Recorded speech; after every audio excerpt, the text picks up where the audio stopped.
So PP2A regulates a protein called tau.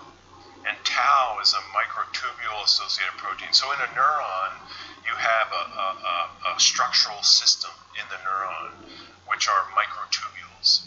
And a good way to think about microtubules, it's almost the skeleton of the cell, right? So it gives the cell its form, right? And it also is train tracks of the cell. So it allows things to move around the cell, right? A neuron. And other cells as well, but we'll talk about neurons, right? Because that's what gets messed up when you have dementia and you have bad memory and you age, your neurons age and die.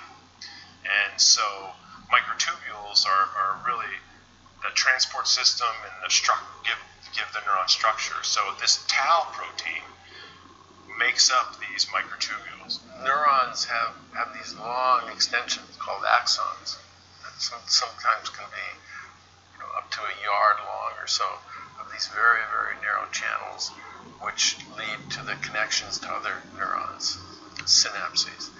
And those channels have the microtubules, so it's like a railroad track, and they're motor proteins that transport stuff to and from the synapses where they connect to other nerves, and that's the way the nervous system works. PP2A regulates this tau protein, and so in order for tau to do its job and play its role in having very, very solid microtubules that are healthy and are able to do the job that they are meant to do, PP2A has to be in its optimal state.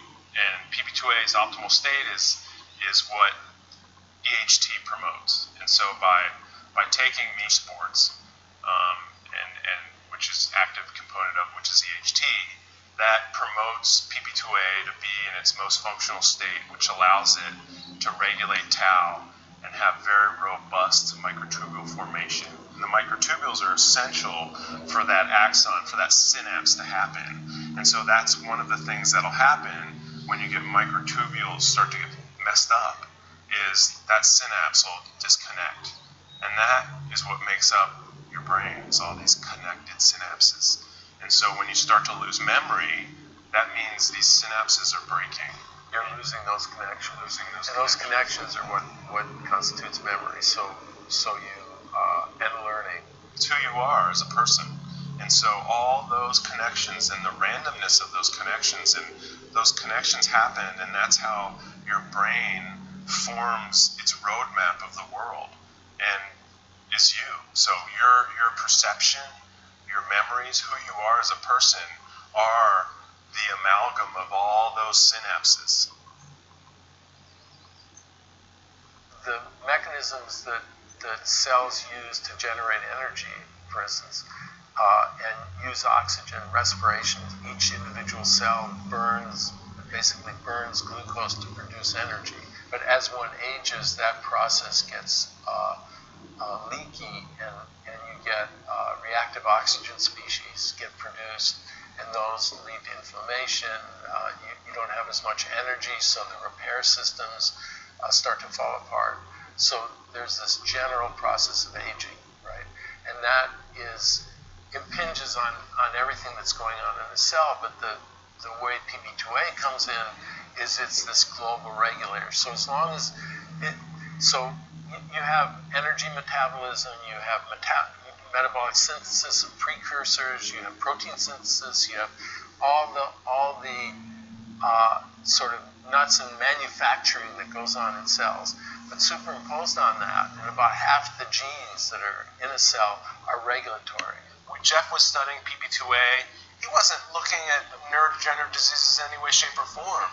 And once we discovered that PP2A was a regulator of tau, that's when the light started to go off. We didn't discover that. That was discovered. Once we found out about it. The main guy that did it was Iqbal on Staten Island. Dr. Khalid Iqbal. Yeah, and he was the pioneer in he studied tau, the tau protein. He's an expert on and has spent his life working on Alzheimer's disease.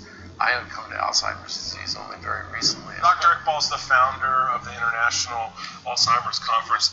He's a big part of what we're doing. He's a scientific advisor to Signum.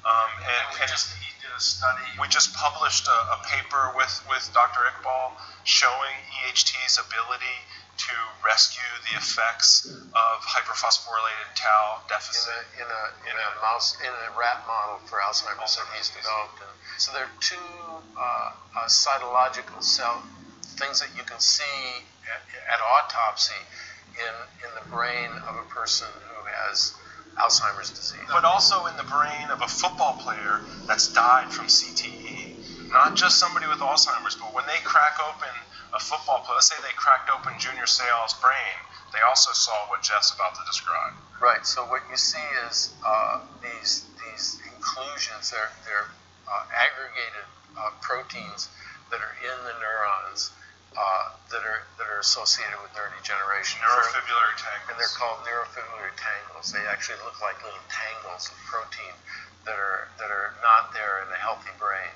And they're very closely associated with the neurodegenerative process. And they have this protein tau. And Dr. Iqbal and a lot of other people have studied that has been a clue to try to understand how Alzheimer's works. And it turns out that this PP2A protein interacts with tau as Max has described. So that's we could put that together with the work I had been doing on PP2A just in the laboratory without any regard for any disease at all. My work was on a modification of PP2A. So what was known at the time and has been established in many different laboratories is that the defect in tau is related to a defect in the regulation of PP2A. And what I discovered at Princeton was a key mechanism in the regulation of PP2A that's defective turns out to be defective in Alzheimer's. So that's what seems to happen in neurodegenerative disease, in cancer, in type 2 diabetes. Your aging is the primary problem, right?